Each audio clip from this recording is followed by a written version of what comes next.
apakah perasaan kita, apakah cara kita dalam kita menghadapi perkara ini. Kita akan melakukan perkara tersebut dengan sebaik mungkin, persembahan terbaik mungkin.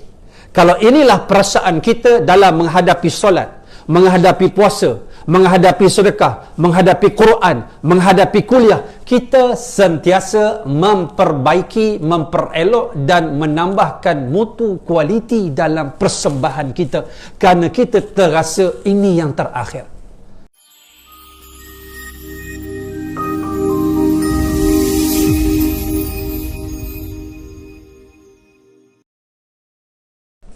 Saya mari sini, saya ketak tau. Saya tak nafas tak habis lagi ni. Saya dah berapa hari ni saya bawa kereta, saya gigil.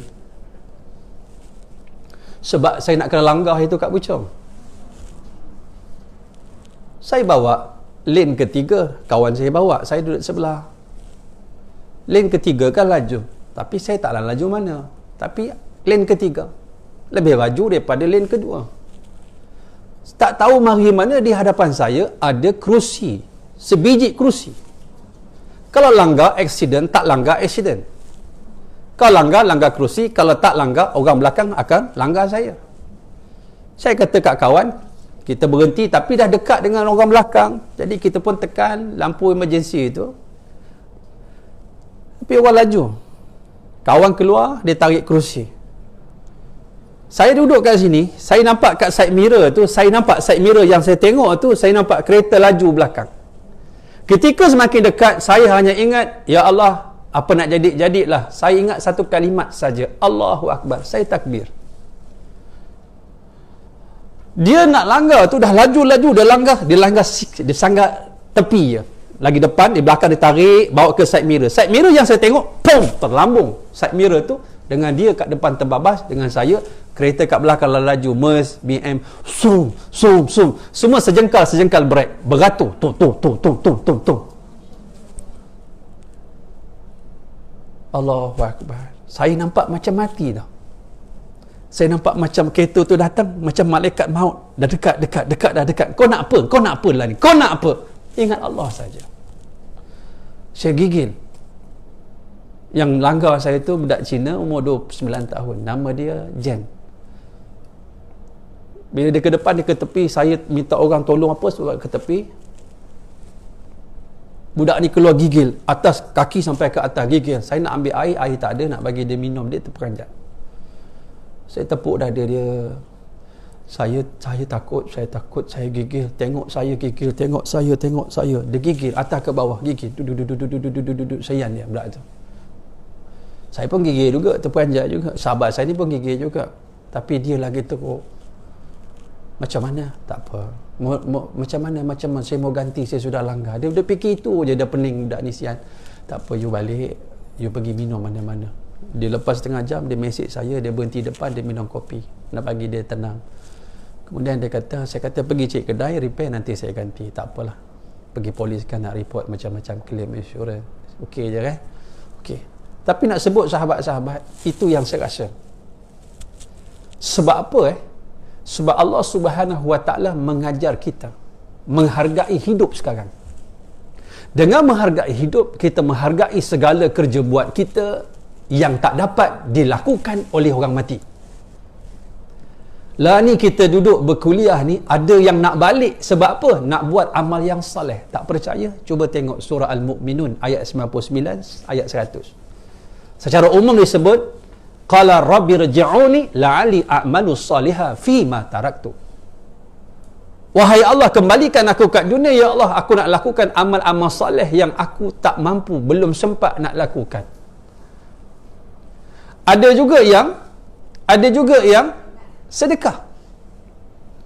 Surah Al-Munafiqun secara khusus bab sedekah ayat 10. Lau akhartani ila ajalin qaribin fa asaddaqa wa akum minas salihin. Ada yang dah mati nak bersedekah, ada yang mati nak baca Quran, ada yang mati sebab nak bersolat. Semua ini ialah satu benda yang menimpa orang yang mati, penyakit penyesalan. Dan sebab itu dalam bab solat, cuba tengok apa diajarkan oleh Rasulullah sallallahu alaihi wasallam dalam kita mendirikan solat daripada Anas bin Malik radhiyallahu anhu. udhkuril mauta fi salatika fa innar rajula idza dzakara al mauta fi salatihi la hariyun an yuhsina salatahu awsi salatan rajulin la yadhunnu annahu yusalli salatan ghairaha. Hadis hasan daripada Ad-Dalaimi. Nabi kata dalam hadis ini, ingatlah mati dalam solat kamu. Kerana orang yang mana bila dia seseorang laki-laki itu, jika dia ingat mati dalam solatnya, lah hariyun, nescaya dia menyungguh untuk apa? Menyungguh untuk memperelokkan solatnya. Dia rasa itu solat yang terakhir. Dia rasa macam mana? La yazunnu annahu yusalli salatan ghairaha. Dia rasa ini solat aku yang terakhir. Kalau kita solat duha tadi, ini solat duha terakhir. Tadi subuh, solat subuh terakhir. Kalau kita meninggal petang ini, apakah perasaan kita? Apakah cara kita dalam kita menghadapi perkara ini? Kita akan melakukan perkara tersebut dengan sebaik mungkin, persembahan terbaik mungkin. Kalau inilah perasaan kita dalam menghadapi solat, menghadapi puasa, menghadapi sedekah, menghadapi Quran, menghadapi kuliah, kita sentiasa memperbaiki, memperelok dan menambahkan mutu kualiti dalam persembahan kita, kerana kita terasa ini yang terakhir. Kenapa kita boleh rasa mudah-mudah dengan Ramadan? Sebab kita rasa boleh hidup, Ramadan akan datang, sedangkan esok belum tentu milik kita. Allahu Akbar. Sahabat-sahabat tahu tak Ramadan terbaik bila? Orang tak perasan kan? Ramadan terbaik ialah Ramadan tahun lepas, 1441. Bila mana manusia itu dalam keadaan lemah, dia banyak mengharap pada Allah, aktiviti lara tersekat, kelab-kelab malam tertutup, pelacuran terhenti, orang banyak ingat Allah. Ketika itu orang dalam keadaan kelang kabut mencari Allah, dalam keadaan orang merasakan bahawa inilah peluang aku. Dulu aku tak semayang, lah ni aku semayang. Dulu aku tak boleh solat sunat duha, lah ni kerja kat rumah masa duha panjang. Dulu aku tak ambil tahu anak aku solat ataupun tidak, lah ni aku jadi imam untuk anak-anak. Dulu aku tak boleh baca Quran, Ramadan kali ni satu hari boleh baca banyak muka surat, boleh khatam 2 kali dengan keluarga, dengan sebab PKP. Ramadan terbaik tahun lepas tak ada bazar Ramadan. Tidak ada dalam keadaan orang berdedai-dedai, orang berpoya-poya, orang melakukan benda yang lara di pusat-pusat apa dia membeli belah. Ramadan terbaik, Ramadan tahun lepas.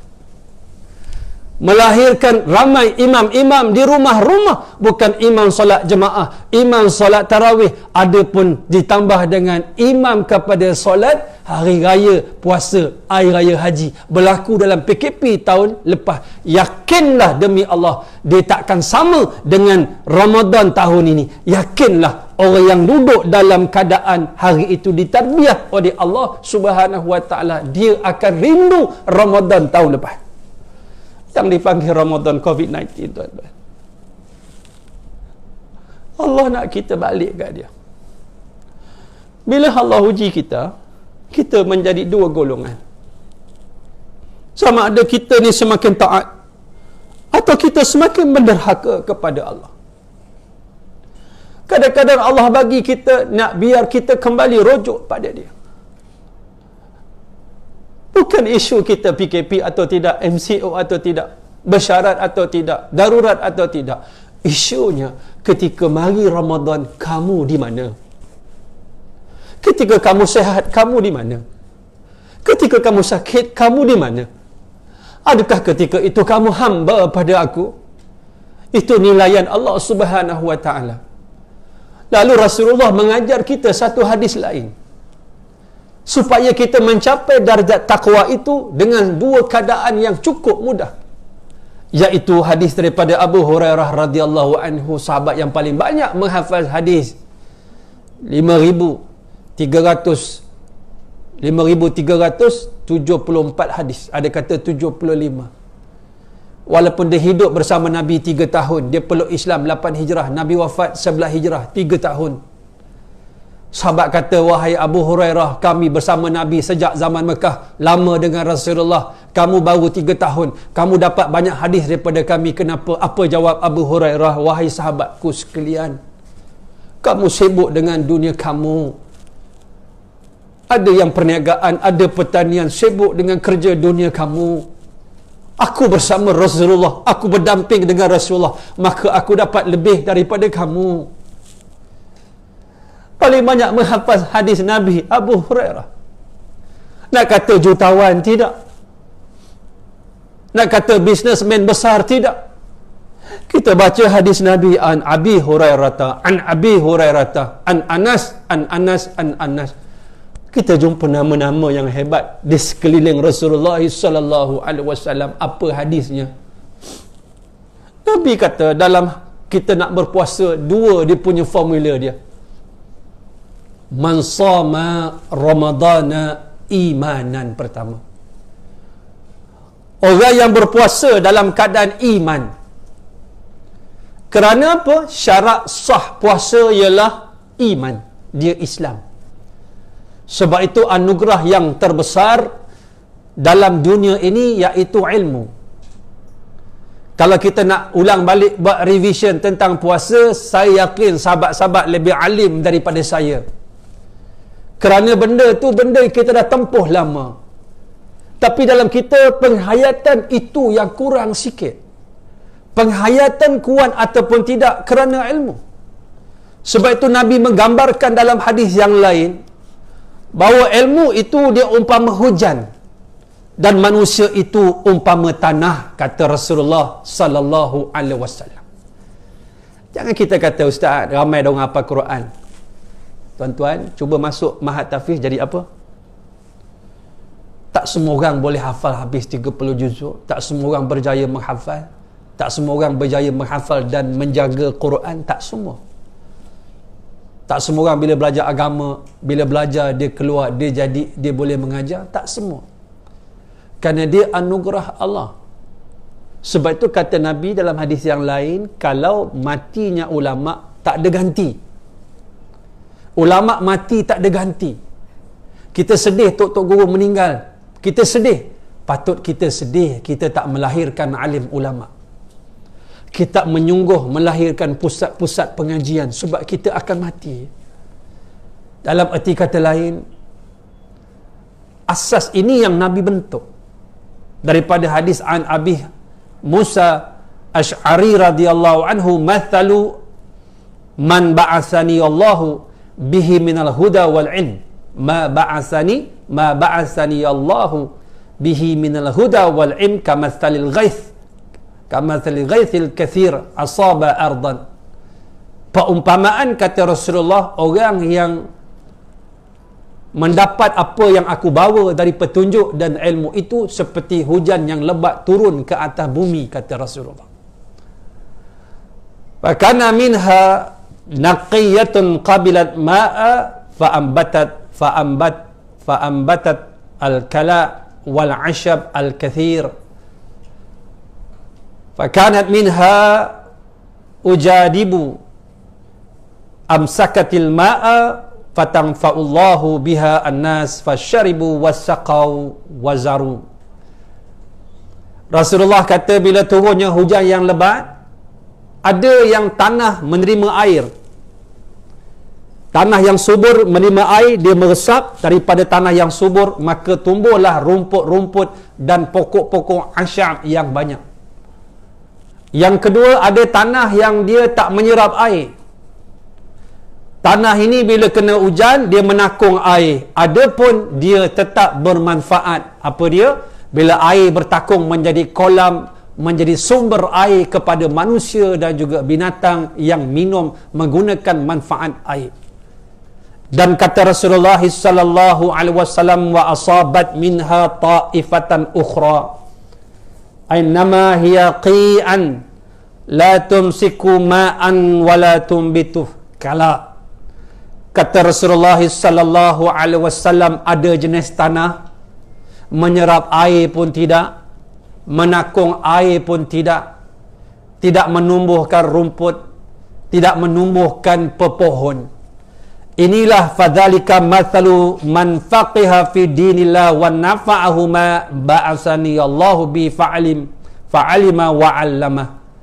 Kata Rasulullah, inilah perumpamaan, yaitu yang tadi tanah yang bermanfaat tu tadi seperti orang yang faqih yang mendapat manfaat daripada apa yang aku bawa dan dia menerima ilmu dan mengajarkannya. Adapun kata Rasulullah, wa mathalu man lam yarfa' bidzalika ra'san wa lam qabila hudallal ladzi ursiltu bihi. Hadis riwayat Al-Bukhari. Perumpamaan orang yang bila mari ilmu dia tidak membekas, tidak dapat beramal, tidak dapat faham, apatah lagi mengajarkan kepada orang lain. Itulah perumpamaan orang yang tidak mendapat kebaikan daripada apa yang Nabi bawa dari petunjuk dan juga ilmu. Sebab itu bila kita memahami syarat hadis Nabi, pertama kita nak berpuasa dengan iman. Iman itu dia jadi kukuh dengan hanya ada ilmu. Sebab tu ilmu ini syarat. Innahum fityatun amanu. Tengok, sesungguhnya pemuda yang kamu kata tu, yang kamu sebut dalam surah Al-Kahfi, yang lari membawa diri mempertahankan akidahnya dalam keadaan mereka anak orang kaya, ada kata pembesar, ada kata menteri, raja mengajak menyungutukan Allah. Sifat dia pertama muda, fityatun, bukan tua. Sebab tu muda kalau berilmu dia lebih baik dari tua yang lama tak ada ilmu. Fityatun, kedua amanu, beriman, ketiga wazidnahum huda, kami tambahkan petunjuk. Petunjuk yang masuk ini, dia bergabung dengan iman, dia memperkokohkan keyakinan dalam persembahan dia kepada Allah Subhanahu wa ta'ala. Yang kedua, hadis Nabi sebut, wahtisaban ghufira lahu ma taqaddama min dzambih. Kedua, orang yang berpuasa dengan berharap, pengharapan, berhati-hati, muhasabah, dia buat introspection diri dia, dia renung diri dia. Bukan saja sebelum Ramadan, masuk Ramadan, hari pertama buka tu, dia renung balik, macam mana puasa aku hari ni? Allah nak beli tak? Agak-agak Allah nak tengok tak puasa aku ni? Dia gigil, dia takut. Ini yang disebut oleh Imam Al-Ghazali saumul khusus. Bukan dia tahan perut saja, bukan dia tahan anggota tak buat maksiat, hati dia lalai mengingati Allah, bagi dia satu kesalahan dalam hadap dia berpuasa dalam sepanjang 24 jam.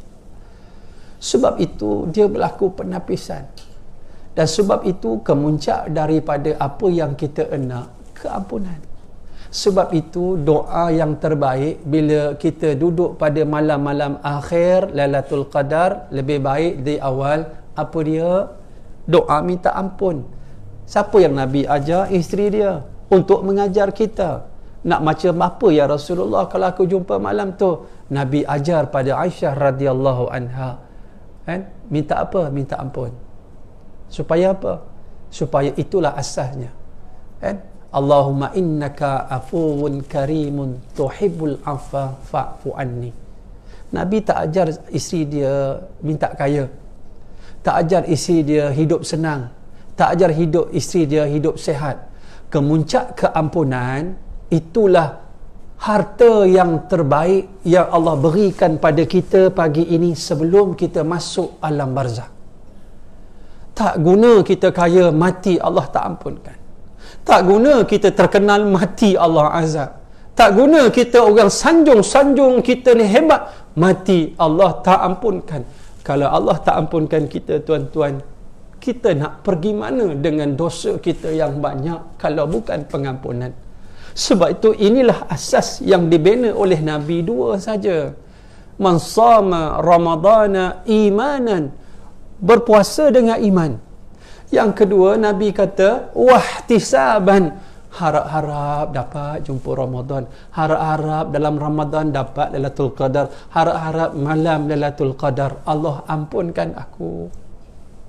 Sebab itu tajuk saya bagi hidup tapi mati. Maksudnya, Tuan-tuan dah faham dah hujung apa dia kuliah kita. Kita masuk Ramadan, tapi penghayatan Ramadan macam kita orang mati tak jumpa Ramadan. Kita jumpa kebaikan-kebaikan, hari itu Syakban itu nisfu Syakban. Hadis sahih banyak, di samping orang kata ada hadis yang lemah. Ambillah yang sahih. Malam nisfu Syakban itu Allah melihat hamba-hambanya, Allah nak ampunkan. Melainkan orang yang musyrik, yang tak beriman. Yang kedua, orang yang suka berbalah. Dalam keadaan siapa yang mengambil kesempatan ini? Kalau kita rasa berat malam, kita ambil yang siang. 9 Zulhijjah, orang wukuf Arafah. Khairu du'ai du'a'u Arafah. Sebaik-baik doa Arafah. Hadis sahih. Kalau kita rasa beratnya nak cari Allah rahsiakan bila Lailatul Qadar, Ustaz, saya bangun yang ganjil saja.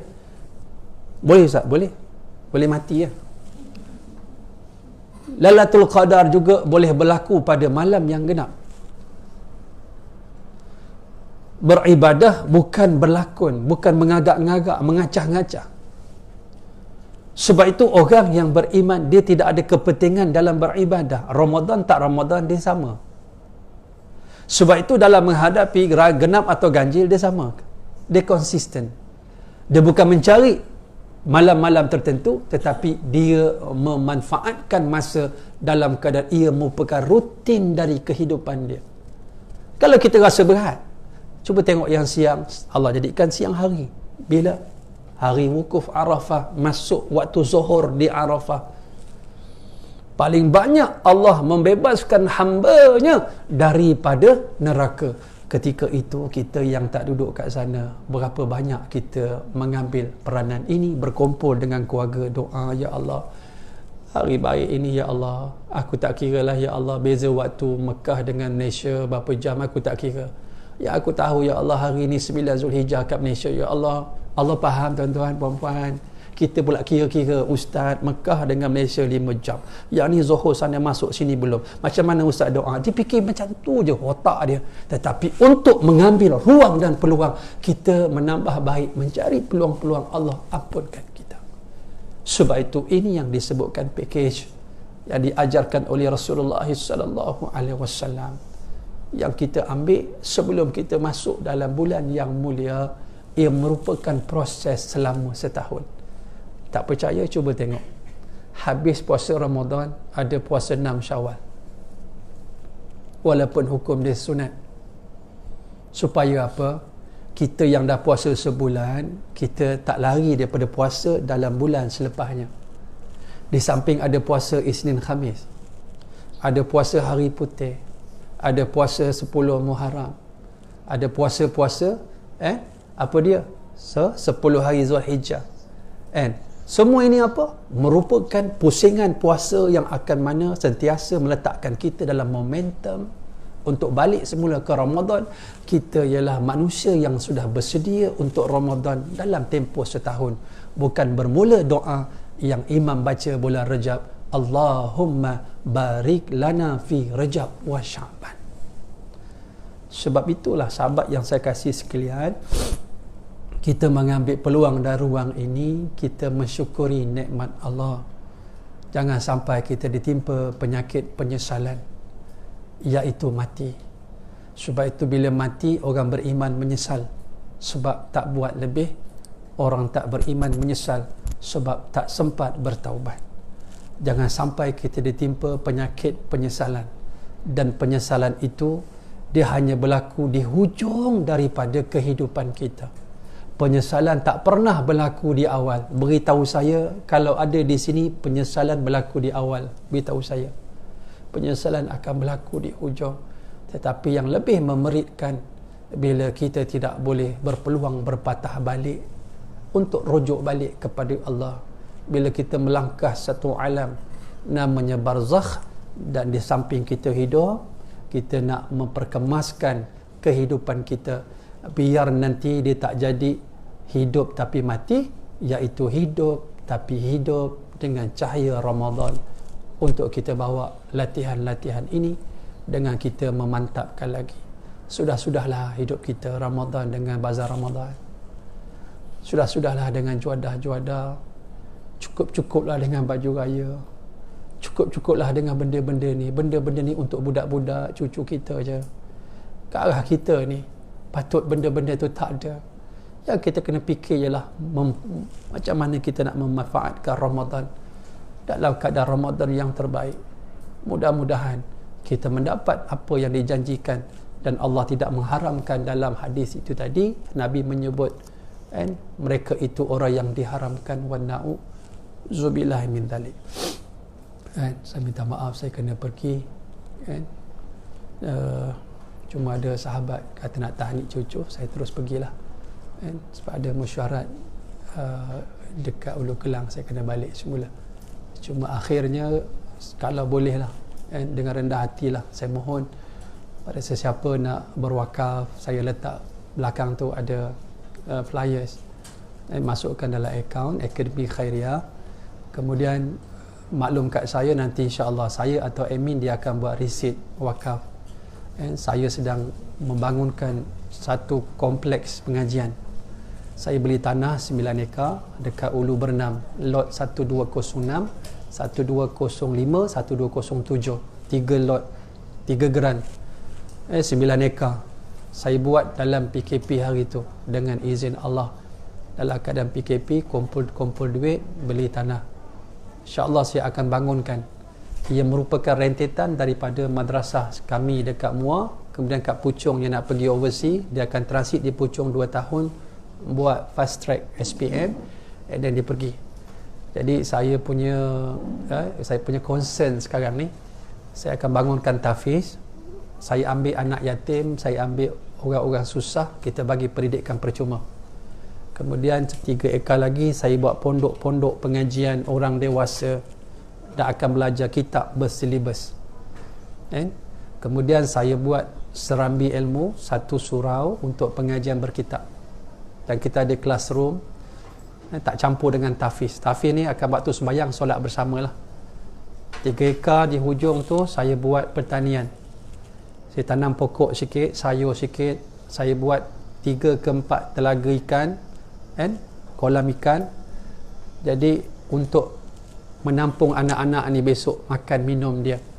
Di samping kita nak anak-anak ni makan ikan yang baik, sayur yang baik, pokok yang baik, buah-buahan yang baik, supaya bersih hatinya. Saya dah ada 30 orang pelajar di South Africa. Saya tengok Ustaz Abid Liu pergi South Africa itu. Itulah University in Amiyah di Camperdown. Sebahagian daripada pelajar itu ialah anak murid kami. Dan besok mereka balik, dia akan tolong saya dekat madrasah. Cuma concern saya ialah bila ulama ramai mati, kita kena buat kerja biar ulama ni tak pupus, orang hafal Quran tak pupus. Dan kerja ni bukan kerja ustaz seorang, kerja ramai-ramai. Sebutir pasir yang kita infak pun belum tentu mungkin Allah letakkan kita kat syurga dengan sebab sebutir pasir yang kita berikan sebutir batu untuk kerja-kerja. Saya beli ni pun hutan sikit lah. Saya dah tebang 9 ekar, sekarang tengah potong tanah. Tanah dia ekstrim sikit, ada bukit-bukit, saya dah potong, tengah leveling. 11 hari bulan ni saya akan buat. 11 hari bulan April saya akan buat solat hajat. Saya akan doa kat situ dengan anak-anak murid saya, dengan ustaz-ustaz kita, untuk keberkatan. InsyaAllah Ramadan saya pasang cerucuk untuk surau, atau nama dia serambi ilmu. Jadi kalau ada siapa, ustaz surau ni bagi saya seorang lah selesaikan, alhamdulillah, kita buat bangunan yang lain. 9 ekar tuan-tuan, besar besar.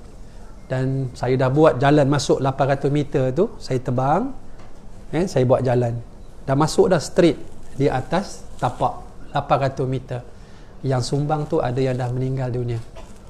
Dan kawan ni almarhum Tuan Haji Amir, antara orang penting yang menjumpakan saya dengan tanah ini. Saya sempat berkenalan dia 4 bulan. Dia pun dah diambil oleh Allah Subhanahu Wa Taala. Jadi mudah-mudahan Allah cucuri rahmat kata roh orang yang baik ini. Saya sangat terhutang budi dengan dia yang menemukan saya, dan orang yang menjual ni pun 9 ekar dengan patut harga dekat 1 juta, tetapi dia jual RM300,000 saja 9 ekar, kerana dia kata saya nak tolong ustaz. Dan ketika nak buat perjanjian tu, saya ulang balik kat dia, saya kata, Tuan Haji tahu tak, Tuan Haji rugi jual dengan saya, harganya murah. Dan dia orang susah, bukan orang senang, duduk kat Felda Sungai Berang. Orang dia susah. Dia kata apa? Saya tak rugi ustaz. Seluas-luas Ulu Bernam, ustaz pilih tanah saya untuk buat madrasah. Saya paling beruntung. Sahabat-sahabat, jangan kita jadi manusia yang berkira-kira dengan Allah.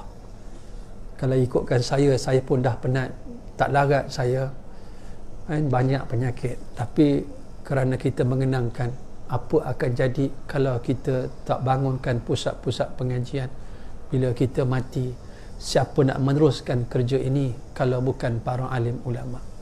Maka marilah kita sama-sama mengambil peluang dalam bulan Syaban ini, dan lagi Ramadan, mana-mana yang boleh kita bantu, insya-Allah. Duit riba saya terima, kita buat jalan yang kita bina daripada riba dah siap. Orang yang sumbang pun dia dah meninggal. Jalan ini selagi tak kiamat, orang pijak dapat pahala. Kadang-kadang kita masuk dalam syurga dengan duit riba kita, tuan-tuan. Cuma kita tak pandai nak mengolah benda-benda ini dalam kebaikan, supaya hidup kita ini bermanfaat pada manusia lain. Mudah-mudahan, insya-Allah. Assalamualaikum warahmatullahi taala wabarakatuh.